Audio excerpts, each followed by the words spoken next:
ডিম ভুনা খেয়েছি, ডিমের কোরমা খেয়েছি, এছাড়াও ডিমের অনেক রকম রেসিপি আমরা করে থাকি বাসায়। কিন্তু আজকে আমি যে রেসিপিটা আপনাদের সাথে শেয়ার করতে যাচ্ছি সেটা একেবারেই নতুন রেসিপি। আমার মনে হয় না আপনারা বাসায় কেউ এভাবে ট্রাই করেছেন। তো আজকের পুরো ব্লগটা দেখতে হবে। আসসালামু আলাইকুম এভরিওয়ান, ওয়েলকাম করছি নতুন আরও একটা ব্লগে। তার আগে যারা ইউটিউব চ্যানেল থেকে আমাদের ভিডিওটা দেখছেন তারা অবশ্যই আমাদের ইউটিউব চ্যানেলটাকে সাবস্ক্রাইব করে দেবেন। আর যারা এখনও আমাদের ফেসবুক পেজটাকে ফলো করেনি তারা অবশ্যই ফলো করে আমাদের সাথে থাকবেন।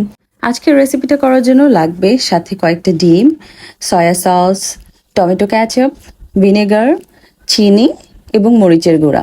এই কয়েকটা উপকরণ দিয়ে আজকের রেসিপিটা। প্রথমে 4টা ডিম আমি সিদ্ধ করে নিয়েছি। সিদ্ধ করে নেওয়ার পর আমি এভাবে ডিমের খোসাগুলো ছাড়িয়ে নিচ্ছি। আর কলের পানিতে এভাবে ছেড়ে ডিমের খোসাগুলো ছাড়ালে কিন্তু খুব দ্রুত ছাড়ানো যায়। আর ডিমের গাটাও খুব মসৃণ থাকে, উঠে উঠে আসার কোনো সম্ভাবনা থাকে না। ভিন্ন রকম কোনো রেসিপি জানতে হলে, এটার অসাধারণ স্বাদ বাসায় আপনারা এক্সপেরিয়েন্স করতে চাইলে অবশ্যই আমাদের ফেসবুক পেজ এবং ইউটিউব চ্যানেলটার দিকে চোখ রাখতে হবে। যারা নতুন আছেন তাদের উদ্দেশ্যে বলা, আর যারা শুরু থেকে আমাদের সাথে আছেন তারা তো অবশ্যই আগে থেকেই জানেন।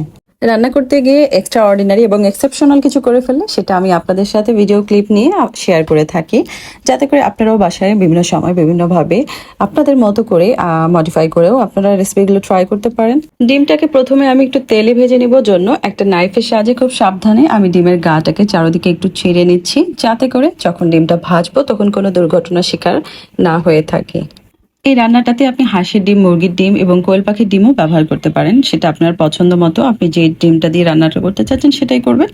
এখন আমি একটা প্যানে হালকা তেল দিয়েছি। এই রান্নাগুলোতে কিন্তু খুব বেশি তেলের প্রয়োজন হয় না, জাস্ট হালকা তেল দিলেই হয়। অল্প একটু তেল গরম করে নিয়ে আমি ডিমগুলো দিয়ে দিয়েছি ভাজার জন্য।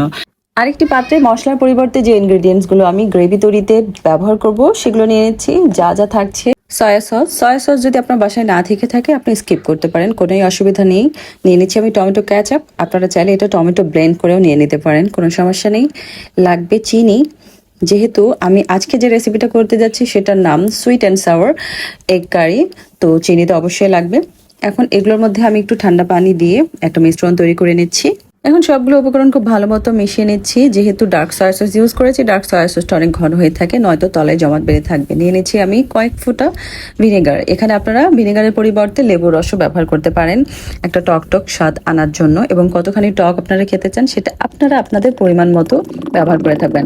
দেখতেই পেলেন ডিমটা আমি একটু লাল লাল করে ভেজে নিয়েছি। ভেজে নেওয়ার পরে সেই একই পাত্রে আমি যে মিশ্রণটা তৈরি করে রেখেছিলাম ঢেলে দিলাম। এটা এখন আমি একটু ফুটিয়ে নেব। এখানে আপনারা শুকনো মরিচটাও ব্যবহার করতে পারেন, তবে চিলি ফ্লেক্সটা ব্যবহার করলে বেশি ভালো স্বাদ হয় এবং ফ্লেভারটা আসে। আমি এখানে চিলি ফ্লেক্সটা ব্যবহার করছি।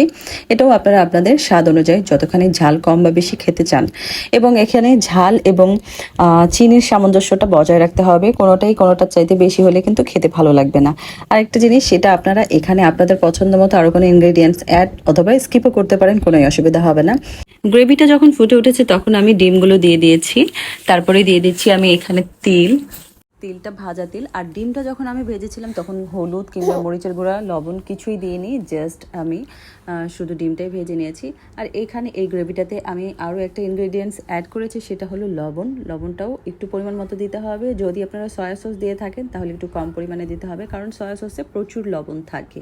চুলার উপর কিছুক্ষণ এটা নেড়ে নিতে হবে, যাতে করে এই ডিমের গায়ে থেকে যে ডিমের একটা গন্ধ আছে সেটা চলে যায় এবং গ্রেভিটা ডিমের গায়ে খুব ভালো মতো লেগে যেতে পারে। আমি গ্রেভিটা একটু বেশি পরিমাণে করে নিয়েছি। আপনারা চাইলে এটা শুধুমাত্র ডিমটাকে মাখামাখো করতে যতখানি গ্রেভি দরকার ততখানিই রাখতে পারেন। 1 মিনিটের মতো নেড়ে চেড়ে আমি এখন এটা একটা পাত্রে ঢেলে নিচ্ছি। সাথে সাথেই যে পাত্রে রান্না করবেন সেই পাত্রে রাখা যাবে না, অন্য একটা পাত্রে আপনি ঢেলে নেবেন। তো হয়ে গেল আমার sweet and sour egg curry, যেটা আপনারা ভাত, রুটি, পরোটা বা যেভাবেই খেতে চান সেভাবেই খেতে পারবেন। খেতে অসাধারণ। তো আজকের ভিডিওটা এই পর্যন্তই। ভালো লেগে থাকলে লাইক, কমেন্ট অ্যান্ড শেয়ার করবেন। আল্লাহ হাফেজ।